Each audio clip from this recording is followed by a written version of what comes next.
Okay, so good afternoon everybody. ठीक है जी, क्या पढ़े हुए थे लास्ट चैप्टर तक? हम लोगों ने क्या देखा हुआ था? Factor of production. देवाशीष बीच वाले पे आओ। क्या देखा हुआ था हम लोगों ने? फैक्टर ऑफ प्रोडक्शन देखा हुआ था। फैक्टर ऑफ प्रोडक्शन का क्या मतलब होता है भाई? मतलब कि प्रोडक्शन अगर गई, हम लोगों को किसी भी चीज की प्रोडक्शन करनी तो हम लोगों को चार चीजों की जरूरत पड़ेगी। सबसे जो पहली चीज है वो क्या है? लैंड। दूसरा लेबर। तीसरा हम लोगों का कैपिटल। और चौथा हम लोगों का क्या है? एंटरप्रेन्योरशिप। लैंड का मतलब क्या है? आपको कोई ना कोई स्पेस चाहिए। स्पेस नहीं चाहिए तो नेचुरल रिसोर्सेज चाहिए, बिल्डिंग चाहिए। इसको हम लोग क्या बोलेंगे? रेंट बोलेंगे। दूसरा भाई, लैंड के साथ साथ आप लोगों को क्या भी चाहिए? लेबर भी चाहिए। मतलब कि एफर्ट चाहिए। वो फिजिकल एफर्ट भी हो सकता है, आप लोगों का मेंटल एफर्ट भी हो सकता है। तीसरा, आप लोगों को पैसे की जरूरत है। पैसे क्यों चाहिए? आप लोगों को इक्विपमेंट के लिए चाहिए, टूल्स वगैरह के लिए चाहिए, कुछ कुछ सामान के लिए चाहिए। उसके लिए हम लोगों को क्या चाहिए? पैसे की जरूरत पड़ेगी। और लास्ट आता है कि ये जो आप लोगों के पास लैंड, लेबर और कैपिटल आ जाएंगे, इसको अच्छी तरीके से मैनेज करने के लिए स्किल चाहिए। उसको हम लोग क्या बोलेंगे भाई? एंटरप्रेन्योरशिप बोलेंगे। ओके, ये हम लोगों के जो फैक्टर सर्विसेज होते हैं ना, इससे रिलेटेड हम लोगों के चार इनकम होते हैं। इकोनॉमिक्स में आप लोग चाहे उसको इनकम बोलो, चाहे आप लोग उसको पेमेंट बोलो, कोई समस्या की बात है नहीं। हम लोग किसी एक के नजरिए से नहीं देख रहे हैं, इकोनॉमी के नजरिए से देख रहे हैं। तो या तो वो किसी की इनकम होगी तो इकोनॉमी में किसी का पेमेंट ही होगा। ठीक है, तो कभी इनकम लिखा होगा, कभी पेमेंट लिखा होगा, तो आप लोगों को कंफ्यूज होना नहीं है। लैंड से रिलेटेड हम लोगों को फैक्टर इनकम जो होता है वो हम लोगों का क्या होता है भाई? लैंड से रिलेटेड जो फैक्टर इनकम होता है क्या होता है? रेंट होता है। लेबर से रिलेटेड वेजेस, कैपिटल से रिलेटेड इंटरेस्ट, एंटरप्रेन्योर से रिलेटेड प्रॉफिट। मतलब कि लैंड अगर कहीं आप लोगों के पास नहीं है तो दैट मींस आप लोगों को किसी और को रेंट देना पड़ेगा। अगर कहीं आपके पास रेंट है, लैंड है, तो फिर आप लोगों को रेंट मिलने का अधिकार है। ठीक है जी, यहां तक कि हम लोगों ने कब पढ़ लिया था भाई? कल पढ़ लिया था। तो कल हम लोगों ने जो पढ़ा हुआ था, वो लास्ट लेक्चर में हम लोगों ने जो देखा हुआ था वो फैक्टर इनकम थे। आज हम लोगों को जो देखना है वो इनकम हम लोगों को देखना है कौन सा भाई? Transfer income. दो तरीके के इनकम के बारे में मैक्रो इकोनॉमिक्स में बात किया गया। एक को हम लोग बोलते हैं फैक्टर इनकम, दूसरे को हम लोग कौन सा बोलते हैं? Transfer income. फैक्टर इनकम को आप लोग क्या समझ के रखोगे भाई? कि ये मेहनत की कमाई है, मेहनत की ही कमाई है। आपके पास लैंड है, दैट मींस आप लोगों के पास अधिकार है रेंट रिसीव करने का। लेबर है तो फिर वेजेस रिसीव करने का अधिकार है। ठीक है, लेकिन हम लोगों का ये जो ट्रांसफर इनकम होता है ना, ट्रांसफर इनकम, ये किसकी इनकम है पता है? आप लोगों की। आप लोग इकोनॉमी में कोई प्रोडक्टिविटी का काम कर रहे हो क्या? कोई प्रोडक्टिविटी का काम नहीं कर रहे भाई, बोझ हो आप लोग। क्या हो? ठीक है, तो भाई ऐसे लोग जो इकोनॉमी में कोई कंट्रीब्यूशन नहीं कर रहे हैं, फिर भी उन लोगों को इनकम दिया जा रहा है। आपके पेरेंट्स आप लोगों को पॉकेट मनी दे रहे हैं?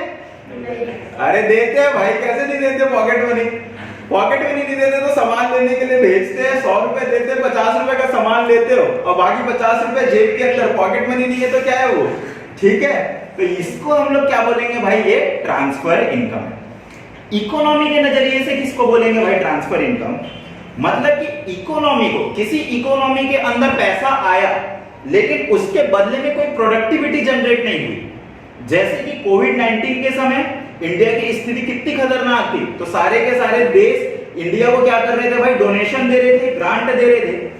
तो दैट मींस इंडिया के अंदर पैसा तो आया, लेकिन क्या कोई प्रोडक्टिविटी चीज के कारण आया क्या? नहीं, कोई प्रोडक्टिविटी के कारण नहीं आया। हम लोगों का फ्री में मिला, मुफ्त में मिला। ये हम लोगों का कौन सा ट्रांजैक्शन है भाई? बाइलेटरल है कि यूनिलेटरल? यूनिलेटरल। क्या मतलब होता है यूनिलेटरल और बाइलेटरल का? मतलब कि यूनिलेटरल मतलब एक तरफा, बाइलेटरल मतलब दो तरफा।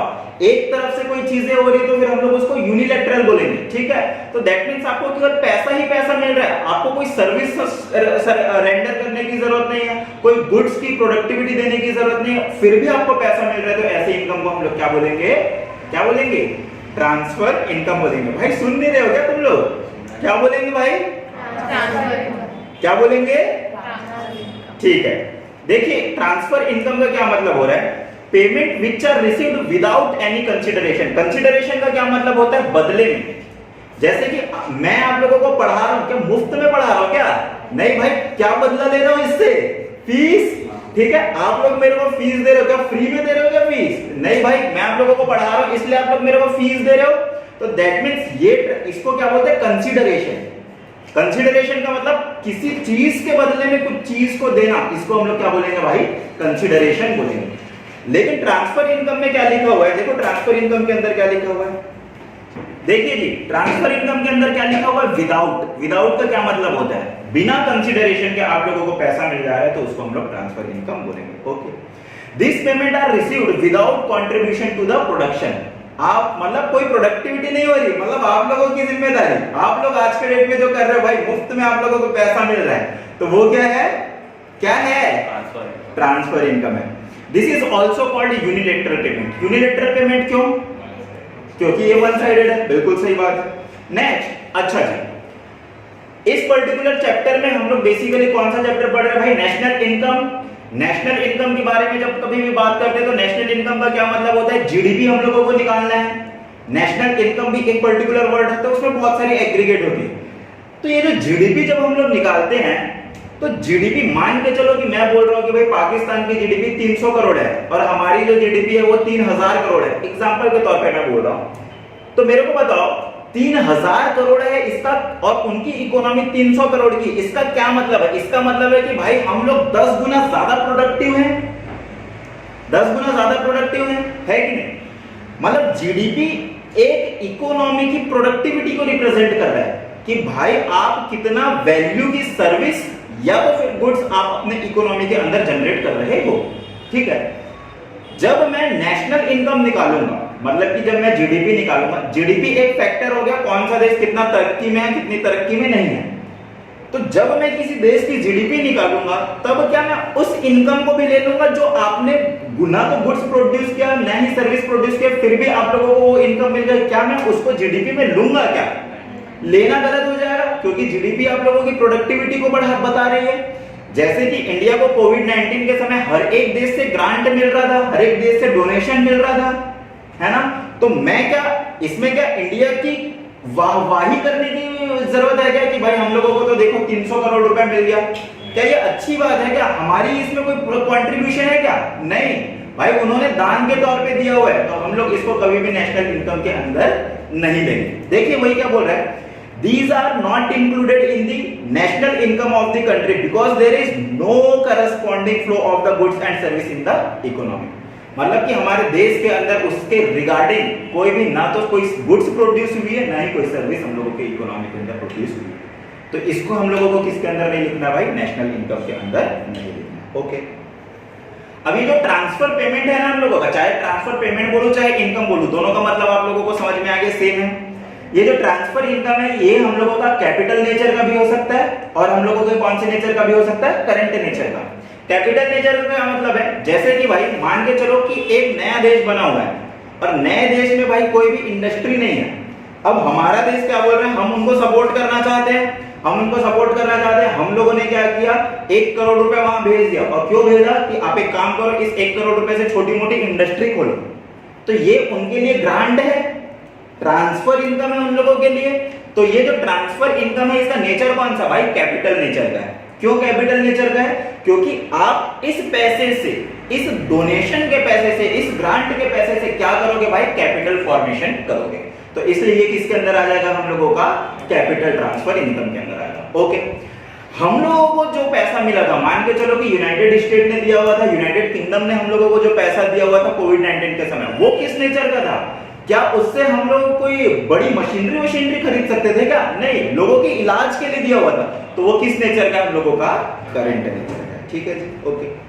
देखिए current transfer R the consumption purpose, consumption purpose. जैसे कि साउथ अफ्रीका में बहुत ज्यादा गरीबी है, साउथ अफ्रीका में बहुत ज्यादा गरीबी है ना, तो फिर वहां पर क्या करते हैं, बहुत सारे लोग डोनेशन देते हैं।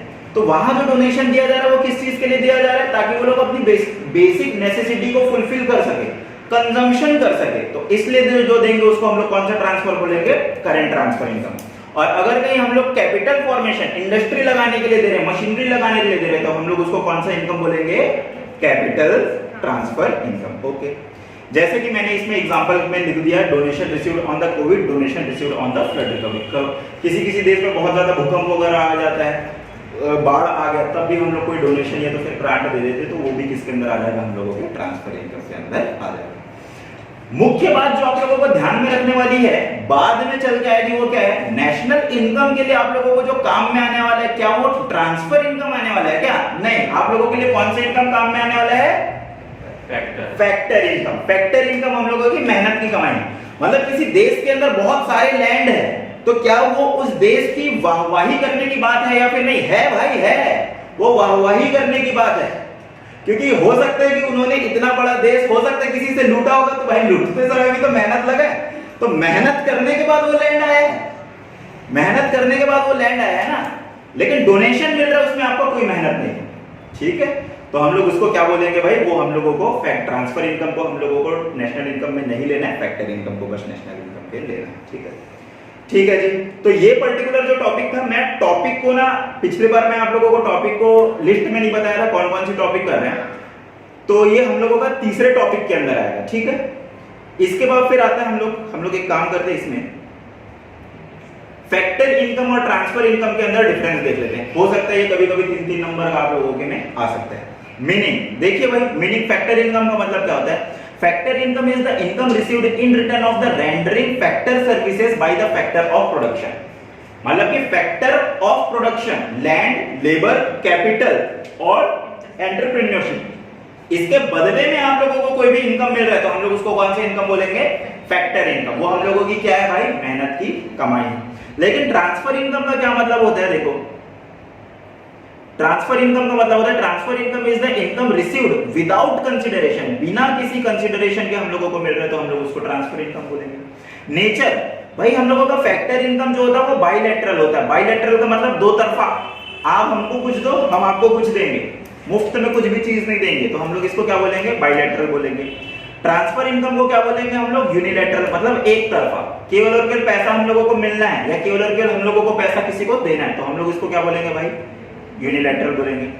टाइप्स, टाइप में इसका कौन कौन सा आ जाएगा भाई बताओ तो? जैसे कि हम लोगों का 4 तरीके का हम लोगों का फैक्टर इनकम होता है। कौन कौन सा 4 तरीके का फैक्टर इनकम होता है? रेंट, वेजेस और इंटरेस्ट और प्रॉफिट, ठीक है। लेकिन हम लोगों का ट्रांसफर इनकम बहुत तरीके का हो सकता है। डोनेशन हो गया, गिफ्ट हो गया, ग्रांट हो गया, मुफ्त में चीज मिली हुई चीजें हम लोगों की क्या है भाई? Transfer income, okay. Inclusion in the national income, factor income हम लोगों के जो है वो इंक्लूड होंगे। क्या होंगे जी बताइए? इंक्लूड होंगे, because there is corresponding flow of the goods and service in the economy, क्योंकि उससे इकोनॉमी के अंदर गुड्स और सर्विस आती है। नेक्स्ट आता है हम लोगों का transfer income are not included, इनको हम लोगों को क्या नहीं करना भाई? इंक्लूड नहीं करना है, क्योंकि इससे रिगार्डिंग हम लोगों को गुड्स और सर्विस नहीं मिलती, ठीक है जी। अब तो ये एक टॉपिक था। नेक्स्ट हम लोगों का जो फोर्थ टॉपिक है, हम लोगों ने मैंने इसमें 2 अलग अलग टॉपिक में किसको किसको बांटा पता है? सबसे पहले तो इंट्रोडक्शन मैक्रो एंड मैक्रो, और हम लोगों ने उसके बाद क्या पढ़ा था बताओ? एक फैक्टर इनकम वाला, फैक्टर इनकम वाला, ये हम लोगों का हाँ गुड्स, ठीक है। क्लासिफिकेशन, सबसे पहले हम लोगों का माइक्रो इकोनॉमिक्स, मैक्रो इकोनॉमिक्स का ये जो इंट्रोडक्शन था, ये हम लोगों का फर्स्ट टॉपिक हुआ। सेकंड टॉपिक हम लोगों का कौन सा हुआ? Classification of goods. तीसरा टॉपिक हम लोगों का कौन सा हुआ? फैक्टर इनकम और ट्रांसफर इनकम। और चौथा टॉपिक आज हम लोगों को जो पढ़ना है वो हम लोगों का क्या है? स्टॉक वर्सेस फ्लो कंसेप्ट, ठीक है, ओके। मैक्रो इकोनॉमिक्स में अभी तक ये जो पढ़ रहे हैं ना भाई, ये आप लोगों को लग रहा होगा इधर उधर की छोटी छोटी चीजें ही हैं, लेकिन जब नेशनल इनकम चालू करेंगे ना, तो हम लोगों की ये सारे के सारे कंसेप्ट कहीं कहीं के पे बीच बीच में हम लोगों की आ जाती है। केवल नेशनल इनकम में नहीं, आगे वाले चैप्टर में भी कुछ कुछ चीजों का काम यहाँ पर हम लोगों को आ जाता है, तो इसलिए हम लोग इसको टुकड़े टुकड़े में पढ़ रहे हैं, ठीक है। तो थोड़ा सा आप लोगों को अपना खुद का एफर्ट भी देना पड़ेगा। 2 तरीके का कंसेप्ट के बारे में हम लोगों को पढ़ना है। एक को हम लोग कौन सा कंसेप्ट बोलते हैं भाई? Stock concept. और दूसरे को हम लोग कौन सा कंसेप्ट बोलते हैं? Flow concept. पता है क्या क्या होता है स्टॉक कंसेप्ट और फ्लो कंसेप्ट? ओके, अच्छा, over the period of time. देखिए भाई, अगर कहीं मैं किसी भी वेरिएबल को, मतलब वेरिएबल जब बोल रहा था उसका मतलब होता है, उसका नाम फाजिल है, ठीक है। देखिए जी, अगर कहीं हम लोग किसी भी वेरिएबल का क्या मतलब होता है? कोई भी चीज, जब कभी भी वेरिएबल बोल रहा हूं मतलब वेरी, ऐसी, मतलब इस वेरिएबल के जगह में आप लोग किसी भी चीज को आप लोग डाल सकते हैं, तो इसलिए हम लोग उसको वेरिएबल बोलते हैं, जो वेरी करता है, बार बार बदल जाता है। किसी भी वेरिएबल को अगर मैं एक पर्टिकुलर पॉइंट ऑफ टाइम में मेजर करता हूं, तो वो हम लोगों का कौन सा कंसेप्ट हो गया भाई? स्टॉक कंसेप्ट हो गया। अगर कहीं मैं किसी एक वेरिएबल को एक over the period of time measure करता हूं, मतलब कि हो सकता है 1 मिनट में मेजर करूं, 10 मिनट में मेजर करूं, या फिर मैं 1 साल में मेजर करूं, 1 महीने में मेजर करूं, 1 हफ्ते में मेजर करूं, तो उसको मैं कौन सा कंसेप्ट बोलूंगा भाई? फ्लो कंसेप्ट बोलूंगा। जैसे कि मान के चलो कि मैं आपको ये बोल रहा हूं कि मैं 1 मिनट में 100 मीटर दौड़ सकता हूं, तो ये कौन सा कंसेप्ट होगा? फ्लो कंसेप्ट होगा। अगर कहीं मैं आपको बोल रहा हूं कि आज जो है 9 बजे मेरे अकाउंट में 50,000 रुपए पड़े हुए हैं, तो ये कौन सा कंसेप्ट है? स्टॉक कंसेप्ट है। बिल्कुल सही बात है। तो हम लोगों का जो स्टॉक कंसेप्ट है ना, स्टॉक कंसेप्ट का मतलब क्या होता है? इफ एनी वेरिएबल, ठीक है, थोड़ा सा मैं आप लोगों को बता देता हूं। If any variable is measured at a particular point of time, variable is measured है, ठीक है? If any variable is measured at a particular point of time, then it is known as the stock concept, ठीक है? दूसरा हम लोगों का आता है फ्लो कंसेप्ट में, क्या आ जाएगा हम लोगों का? Over the period of time. NCERT के अंदर आप लोगों को जो एग्जांपल दिया हुआ है वो किस तरीके का एग्जांपल दिया हुआ है पता है? मैं आप लोगों को यहाँ पर बना के बताता हूँ। ये क्या बना है आप लोग बताना। तो यार मेरे को बनाने तो नहीं आ पाएगा ऐसा लग रहा है। ओ देखो भाई,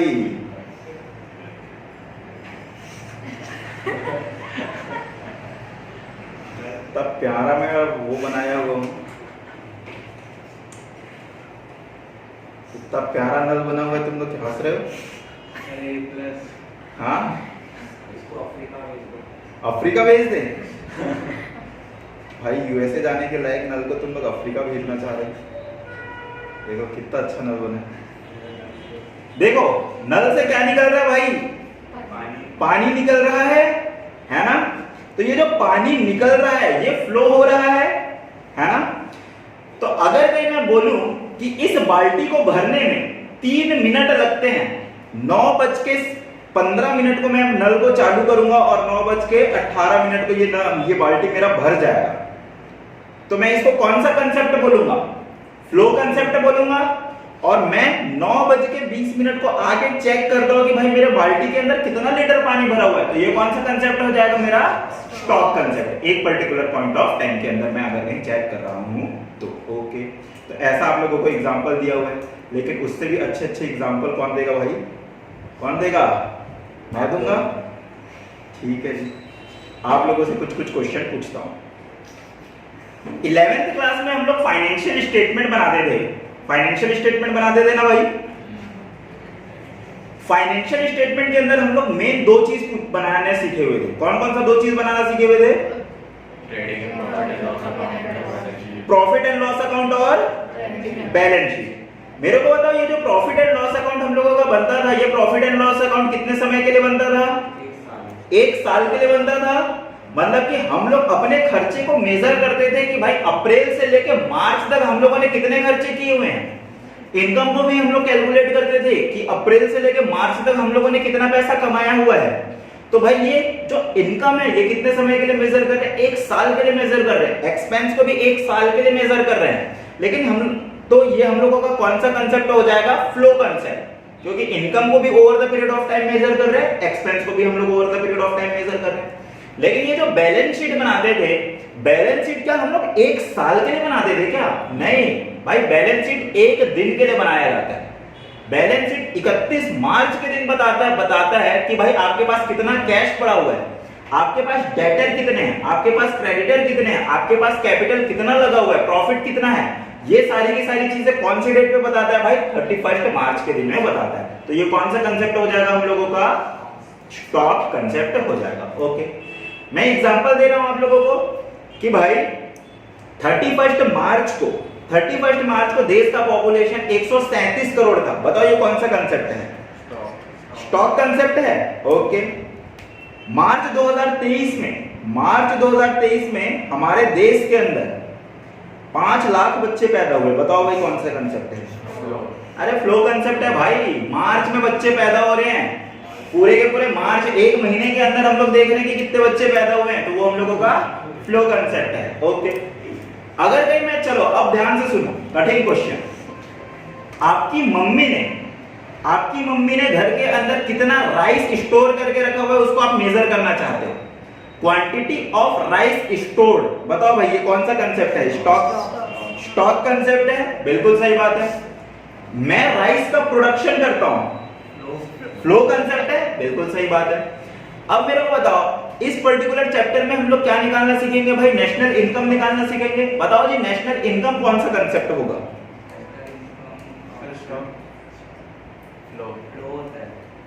फ्लो, स्टॉक, सोच समझ के।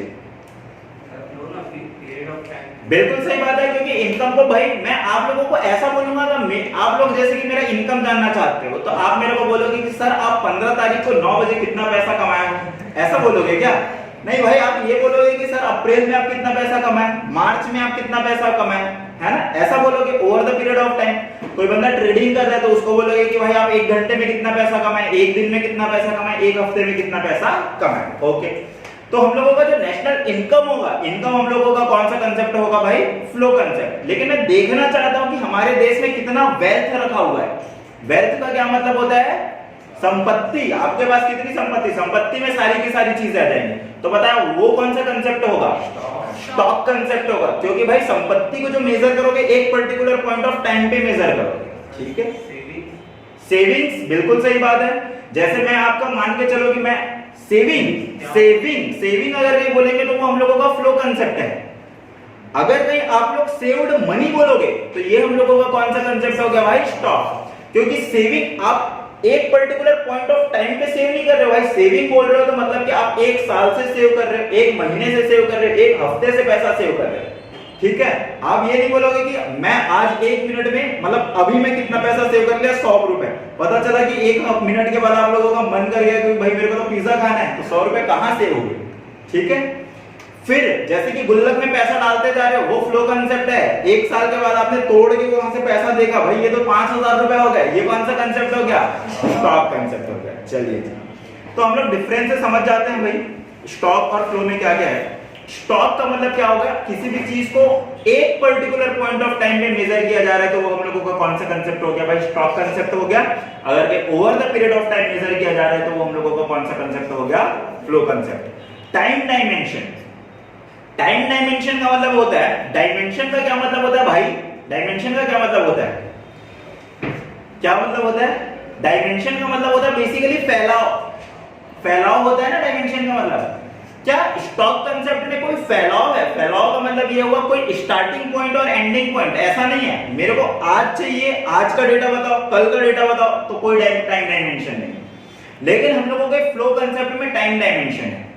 भाई 1 हफ्ते का मेरे को इनकम बताओ, तो 1 महीने का इनकम बताओ, 1 साल का इनकम बताओ, 10 साल का मेरे को इनकम बताओ, तो ये हम लोगों का कौन सा कंसेप्ट हो जाएगा भाई? हम लोगों का टाइम डायमेंशन इसके अंदर इंक्लूड हो जाएगा। ओके, अगर मैं कंसेप्ट के बारे में बात करूंगा तो हम लोगों का जो स्टॉक है वो हम लोगों का कौन सा कंसेप्ट है? स्टैटिक। स्टैटिक मतलब जो चेंज नहीं होता।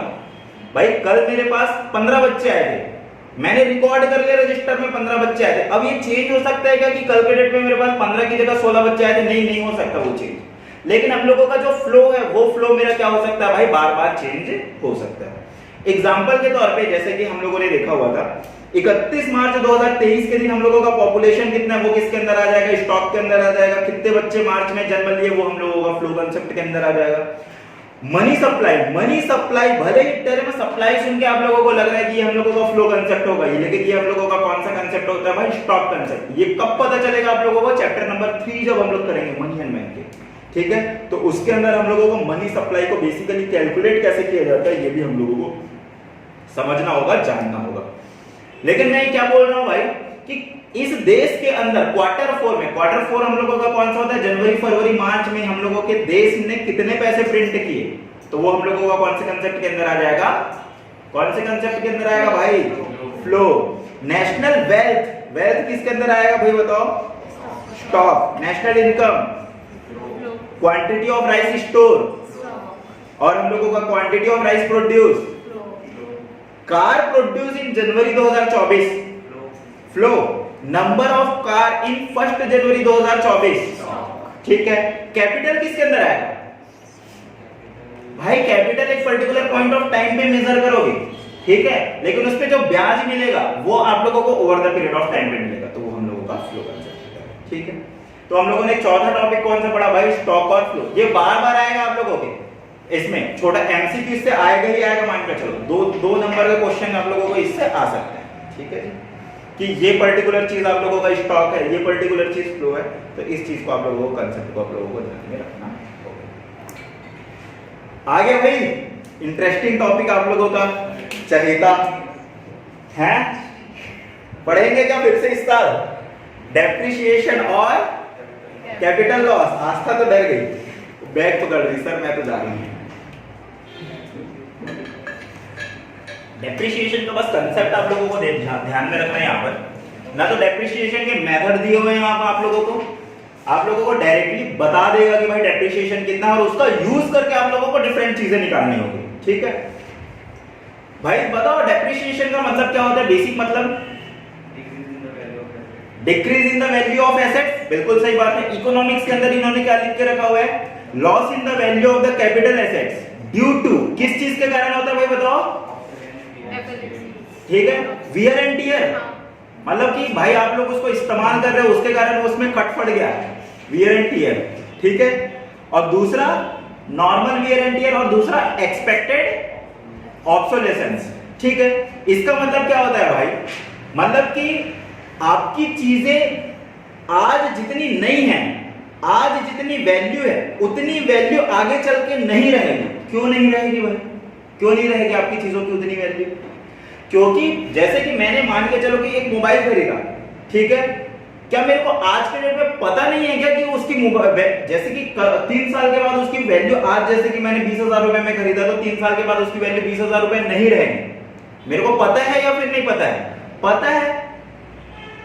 3 साल के बाद कोई बंदा आ रहा है और इस 20,000 रुपए की मोबाइल को मेरे को 12,000 रुपए में मांग रहा है, तो क्या मेरे को अटैक आ जाएगा क्या, नहीं भाई, मेरे को पता है कि इसकी वैल्यू क्या होने वाली है, डिक्रीज होने वाली है। क्यों डिक्रीज हो जाएगी भाई बताओ, 3 साल के बाद, एक तो सबसे पहली बात तो 3 साल आप लोगों ने उसको यूज कर लिया तो उसमें टूट फूट हो गई है, आज के डेट में वो उतना यूजफुल नहीं है, जितना उस तरीके से नहीं चलता जिस तरीके से 3 साल पहले चलता था। पहला रीजन ये हो गया हम लोगों का वियर एंड टियर। मान के चलो कि मैंने उसको यूज ही नहीं किया, डब्बे में सील पैक है, फिर भी क्या आज जिस मोबाइल को 20,000 रुपए में खरीदा वो 3 साल के बाद 20,000 रुपए में बिक जाएगा क्या, नहीं। क्यों नहीं बिकेगा, क्योंकि भाई 3 साल के बाद आपकी टेक्नोलॉजी चेंज हो जाएगी। आज जो टेक्नोलॉजी आपको अच्छी लग रही है वो टेक्नोलॉजी आप लोगों को पुरानी लगने लग जाएगी। दूसरा और बताओ भाई, और किस चीज के कारण, पैसेज ऑफ टाइम, टाइम ही बीत जाएगा, उससे ही उसकी वैल्यू क्या हो जाती है भाई हम लोगों की खत्म हो जाती है। तो देखो भाई, जैसे कि चेंज इन टेक्नोलॉजी और प्रोडक्शन हम लोगों का चेंज हो जा रहा है, उसके कारण हम लोगों का क्या हो जाता है, डेप्रिसिएशन होता है। नेक्स्ट आता है हम लोगों का, आप लोगों का डिमांड चेंज हो जाएगा। क्यों चेंज हो जाएगा, कि टेस्ट एंड प्रेफरेंस लोगों का बदल गया, उसके कारण भी डेप्रिसिएशन लग जाता है हम लोगों का। कोई चीज मान के चलो कि पहले हम लोगों को एप्पल का मोबाइल बहुत शानदार लगता है आज के डेट में, कल के डेट में क्या पता कोई ऐसी कंपनी आए जो उससे भी शानदार मोबाइल बनाने लग जाए और अच्छे फीचर उससे भी देने लग जाए, तो हो सकता है कि हम लोगों को उसकी ब्रांड वैल्यू ज्यादा अच्छी लगने लग जाए। ठीक है, तो टेस्ट और प्रेफरेंस चेंज हो जाएगा, उससे भी आप लोगों की मशीनरी की वैल्यू चेंज हो जाएगी, कम हो जाएगी। और एक्सपेक्टेड गवर्नमेंट पॉलिसी कोई चेंज हो रही है, उसके कारण भी हो सकता है कि आप लोगों की पर्टिकुलरली मशीनरी या तो फिर कैपिटल एसेट्स की वैल्यू में डिक्रीज हो सकती है। जब डेप्रिसिएशन के बारे में बात कर रहे हैं ना, तो ये जो वैल्यू आप लोगों की गिरेगी ना, ये आप लोगों को पता है कि भाई आप लोगों की वैल्यू गिरने वाली है, कारण पता है और उसके कारण वैल्यू गिर रही है, तो उस पर्टिकुलर गिरावट को हम लोग डेप्रिसिएशन बोलेंगे। कारण नहीं पता, अचानक से अगर हम लोगों की वैल्यू गिर जाएगी तब हम लोग उसको क्या बोलेंगे, कैपिटल लॉस। ठीक है, ओके। इसके बाद फिर एक और चीज, जब हम लोगों का डेप्रिसिएशन लगता है ना, तो डेप्रिसिएशन लगता है तो इसका प्रोडक्शन कैपेसिटी के अंदर, आप लोगों की प्रोडक्शन कैपेसिटी के अंदर ज्यादा इफेक्ट नहीं होता, मतलब ग्रेजुअली इफेक्ट होता जाएगा और आप लोग उसके लिए प्रिपेयर भी हो। जैसे कि मैंने मोबाइल खरीदा, 3 साल के बाद क्या मैं इसमें फोटो नहीं खींच पाऊंगा क्या, खींच सकता हूं मैं फोटो, कॉल जाएगी या फिर नहीं जाएगी, कॉल जाएगी जाएगी। मतलब जो काम मैं आज कर सकता हूं वही काम 3 साल के बाद भी कर सकता हूं, लेकिन हो सकता है कि थोड़े से कम लेवल पे कर पाऊं। लेकिन जब कैपिटल लॉस के बारे में बात करोगे तो वो फिर सिनेरियो पूरा का पूरा चेंज हो जाएगा। वो क्या होगा मैं आप लोगों को और बता दूंगा। और भाई जब डेप्रिसिएशन हम लोगों को लगता है तो डेप्रिसिएशन के लिए हम लोग क्या करते हैं भाई, एक अलग से अमाउंट सेट डिसाइड करके रखते हैं। हम लोग हर साल 10-10% अलग से रखते हैं ताकि ये जो वैल्यू कम हो रही है हम लोगों की मशीनरी को, इसको हम लोग बाद में ये जो पैसा अलग करके रखा हुआ है हम लोग इसको यूज करके नई मशीनरी ले पाए, ठीक है। लेकिन जब कैपिटल लॉस के बारे में बात करते हैं तो कैपिटल लॉस का क्या मतलब होता है? Loss in the value of the capital assets. दोनों में वही बात लिखी हुई है, देखो हम लोगों के डेप्रिसिएशन के भी अंदर वही लिखा हुआ है, loss in the value of capital assets, और कैपिटल लॉस के अंदर भी सेम बात वही लिखी हुई है कि इसमें भी हम लोगों का लॉस होगा कैपिटल एसेट्स के अंदर, लेकिन हम लोगों का कारण अलग हो जाएगा। कारण अलग कौन कौन सा हो जाएगा भाई? नेचुरल कैलेमिटीज, मतलब कि अचानक से मान के चलो कि हमारे दुर्ग के अंदर क्या आ गया भाई? फ्लड आ गया, अर्थक्वेक आ गया, आग लग गया, तो इसके कारण आप लोगों के कैपिटल एसेट्स का नुकसान हो जाएगा। आग लग जाएगा तो जल जाएगा आप लोगों का कैपिटल एसेट्स, तो उसमें भी आप लोगों का क्या हो गया? लॉस हो गया। और दूसरा और क्या? अनफोर्सिन फैक्टर, मान के चलो कि यूएसए और इंडिया का वॉर हो गया, पाकिस्तान इंडिया का वॉर हो गया, या तो फिर चोरी हो गई आप लोगों की फिक्स्ड एसेट्स, तो उसके कारण अगर कहीं आप लोगों के कैपिटल एसेट्स के अंदर कोई रिडक्शन आ रहा है, लॉस हो रही, तो हम लोग उसको कौन सा लॉस बोलेंगे? कैपिटल लॉस, ठीक है जी, ओके। ये हम लोगों का जो डेप्रिसिएशन होता है ना, ये किस चीज के कारण होता है पता है? एक्सपेक्टेड ऑब्सोलेंस के कारण होता है, ठीक है। लेकिन हम लोगों का ये जो कैपिटल लॉस हो रहा है, क्या ये एक्सपेक्ट कर रहे हो क्या आप लोग इस चीज को? नहीं। तो आप लोगों को इस टर्म को ध्यान में रखना है कि हम लोगों का जो कैपिटल लॉस हो रहा है वो हम लोगों का अनएक्सपेक्टेड ऑब्सोलेंस के कारण है, ठीक है। ये दोनों जो चीज है इसी को हम लोग मिला के क्या बोल देंगे कि ये अनएक्सपेक्टेड ऑब्सोलेंस है, ठीक है जी, ओके। इसके बाद फिर एक और बात आती है, अगर कहीं मान के चलो कि किसी भी फर्म के अंदर हम लोगों का कैपिटल लॉस हो गया, कैपिटल लॉस हो गया मतलब कि आग लग गया, तो भाई आग लगेगा तो बहुत भारी नुकसान होगा आप लोगों का, और बहुत भारी नुकसान, जैसे कि मान के चलो कि मेरा मोबाइल फोन है, मोबाइल फोन अगर कहीं चोरी हो गया मेरा, तो क्या मैं जो काम आज कर सकता था क्या वो कल कर पाऊंगा क्या? नहीं भाई, मेरे पास है ही नहीं फोन, तो मैं कैसे कॉल करूंगा? मेरे पास फोन है ही नहीं तो मैं फोटो कैसे खींचूंगा? लेकिन डेप्रिसिएशन लगेगा तो भाई मैं फोटो तो खींच सकता हूं, भले उस क्वालिटी का ना खींच पाऊं, ठीक है। तो ये हम लोगों की दो अलग अलग अंतर होते हैं। मेरे को बताओ, जब आप लोग 11th क्लास में थे तो आप लोग प्रोविजन फॉर डाउटफुल डेट बनाते थे, प्रोविजन फॉर डेप्रिसिएशन बनाते थे, क्या आप लोग कोई प्रोविजन फॉर अर्थक्वेक बनाते थे क्या? नहीं। प्रोविजन उसके लिए प्रोविजन फॉर फ्लड बनाते थे क्या? फिर भाई बताओ इसकी तैयारी कैसे करते थे? प्रोविजन का मतलब है तैयारी, कि भाई आप लोगों को फ्यूचर में थोड़े थोड़े लॉस होने वाले हैं, उसकी हम लोग तैयारी कर रहे हैं। जैसे कि लोग हम लोगों के हमारे एम्प्लॉय 50 साल के बाद रिटायर होने वाले हैं, 30 साल के बाद रिटायर होने हैं, तो उन लोगों को हमको पैसा देना है, तो हम लोग प्रोविजन फॉर ग्रेच्युटी बना रहे हैं उन लोगों के लिए। तो भाई इसकी तैयारी, कैपिटल लॉस के लिए कोई तैयारी करोगे क्या? करेंगे भाई। रिजर्व, रिजर्व, सरप्लस, रिजर्व, अरे इंश्योरेंस भाई, ठीक है। तो provision for the capital loss is done by getting the insurance, ठीक है। तो इन बातों को आप लोगों को ध्यान में रखना है, ठीक है जी। तो आज के लिए बस इतना ही, इसके अलावा मैंने आज के लिए कोई टॉपिक और प्रिपेयर करके नहीं रखी हुई है। हम लोग क्या पढ़ेंगे इसके बाद? अकाउंटेंसी, अकाउंटेंसी के हम लोग क्वेश्चन करेंगे, ठीक है जी। चलिए जी, लिख लीजिए आप लोग।